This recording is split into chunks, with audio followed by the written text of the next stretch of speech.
jërë ngeen jëf ci ànd beeg chaîne bi ngeen taamul seen bopp ñu yeggee leen kàddu yi Pape Malick Ndour yëkkati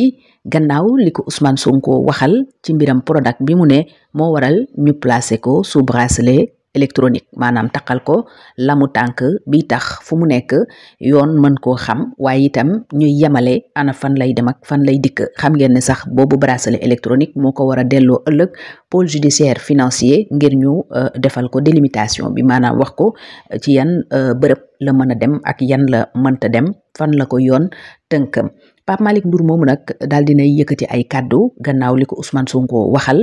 ne kon mbiram Prodac moo tax ñu daal di koy takkal bracelet boobu te Ousmane Sonko ne rapport Prodac boobu mu fi yëkkati woon ñëpp dañ doon weddi ne amul Pape Malick Ndour nag indi ci ay xibaar yu doy waar lool yu itam dëggal ñenn ñi yàgg a weddi Ousmane Sonko ci loolu mu wax aimé leen vidéo bi te partagé ko bu fekkente ni abonné gu leen itam ngeen def ko bu ko defee dara dootu leen rëcc ci sunu ay contenu ñu tàmbale ak kaddu yu njëkk yi Pape Malick Ndour yëkkati mu ni par principe et comme chacun a pu le constater depuis mon interpellation je me suis toujours refusé en tant que républicain et par respect pour l'autorité judiciaire à m'exprimer sur le dossier me concernant et actuellement pendant devant la justice. Ce silence procède d'une conviction profonde, celle de laisser la justice faire son travail en dehors de toute agitation politique. Pape Malick ne ci principe la ko teg maanaam loo xam ni moom lay doxalee te itam muy lu ñëpp seetlu bi ñu ko tegee loxo ba léegi yëkkatiwul benn kàddu teg ci kaw li ñu koy toppee mbaa ci kaw yoon loolu nee na jox cër yoon moom moo ko daal di waral ndax dossier boobu ko soxal ba léegi yoon jëlagu ca dogal maanaam ña ngi koy càmbar ak saytu. Pape Malick Ndour ne boobu lépp tekkaaral mu def nag mi ngi tukkee ci gëm-gëm bu mu am mooy yoon dañu ko war a bàyyi mu def liggéeyam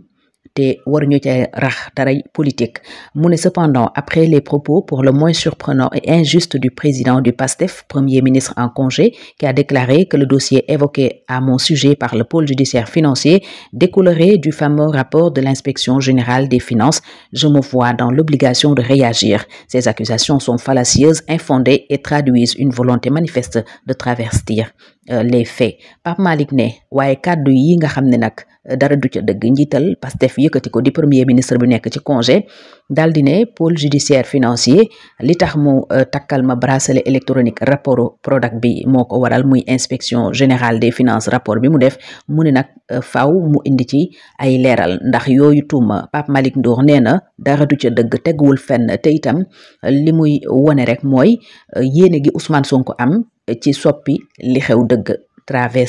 travestir les faits ni mu ko waxee Pape Malick ne la vérité est pourtant simple et vérifiable par tous. Le premier article de presse évoquant cette affaire dite du rapport du Prodac a été publié par Dakaractu le 11 juin 2018, soit une année entière avant ma nomination survenue le 6 juin 2019. Cet article est toujours disponible en ligne.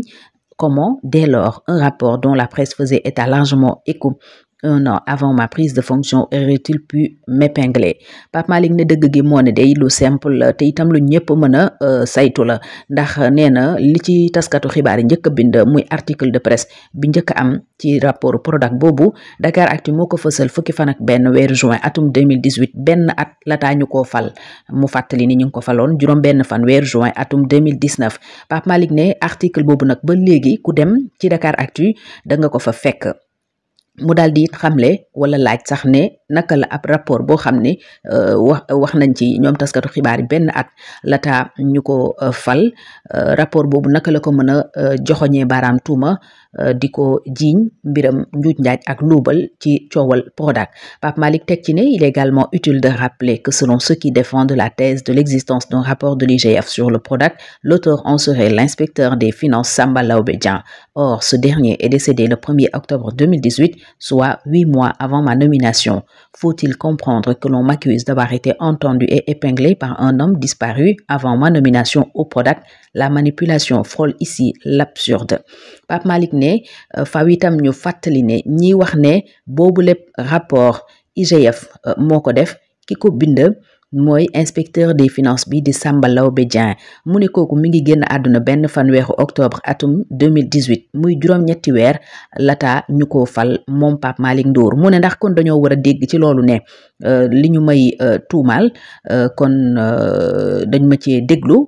te ki ma ci déglu nekk nit ku faatu lata ñu ma fal muy ci mbiram Prodac boobu Pape Malick ne manipulation bii nag moom dafay sax dem bay nuru lu absurde lu wayadi te daldi jéggi dayo lool. Pape Malick ne les faits sont têtus. Je n'ai jamais été entendu par l'IGF, jamais rencontré un de ses enquêteurs et durant toute la période où ce débat était alimenté dans la presse, j'exerçais toujours mes fonctions au ministère des Finances et pour dissiper toute ambiguïté, je saisirai dès lundi le ministre des Finances, M. Cheikh Diba, ancien collègue, afin qu'il me transmette d'une part la partie du rapport de l'IGF où mon nom serait cité et d'autre part une attestation de service confirmant que j'étais bien en poste au ministère des Finances entre 2013 et juin 2019. Pour lui rafraîchir la mémoire, je joindrai à cette requête les comptes rendus des réunions hebdomadaires de recettes des régies financières que présidait le même Cheikh Diba chaque mardi, réunion dont j'assurais parfois le secrétariat. Ces documents établissent sans équivoque qu'à cette période,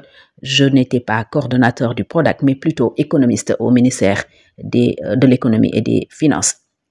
Pape Malick ne lii dëgg moom kenn mënu ko fee dindi IGF musuma déglu musuma dajeek benn ci ay enquêteuram te jamono ji coow loolu yépp di am man maa nga woon ca ministère des finances di fa def sama liggéey. Pape Malick ne nag ngir dindi bépp jiixi jaaxa altine dina bind ministre des finances Cheikh Diba mi nekkoon collègue am ngir mu jébbal ko ci benn fànn rapport IGF bi won ko ci fan lañu ko ci tudd maanaam pàcc bi ñu ko ci tuddee ci boppale rapport mu yót ko ci geneen fànn itam na ko jox attestation de service boo xam ni mooy wone ne moom Pape Malick ma nga woon ca postam ca ministère des finances diggante 2013 ak juin 2019 mu ne nag ngir fàttali ko danaa ci boole requête compte rendu réunion yi nga xam ne semaine bu jot dañ ko doon amal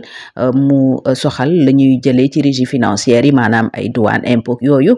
te Cheikh Diba moomu doon ko jiite talaata bu jot réunion yooyu Pape Malick Ndour ne yenn saay maa doon secrétaire ba maanaam maa doon bind ak di ca lijjanti lépp loo xam ne secrétaire moo ko war a def ci réunion Pape Malick ne yooyu le document nag dafay wone ne waxtu woowu man nekkuma woon ca Prodac nekkuma fa woon coordonnateur ni ko Ousmane Sonko waxee waaye maa nga woon ca ministère de l'économie et des finances ga ma nekkoon économiste di fa liggéey. Pape Malick dolli ci dalal xel yi ne donc je n'ai rien à cacher, rien à craindre et rien à renier. Ma seule exigence est celle de la vérité face aux tentatives grossières de manipulation et d'instrumentalisation politique. La République mérite mieux que les approximations et les contre-vérités. Pape Malick ne awma lu may nëbb awma lu may ragal awma lu may weddi awma lu may miim lenn lay laaj mooy dëgg ci kanamu tuuma ak manipulation yi ñuy def jaaree ko ci wàllu politique ngir yàq der ak sos. Pape Malick ne nag réew mi di république bu Sénégal bii daal dina yeyoo lu gën fuuf lii mu am tey di ay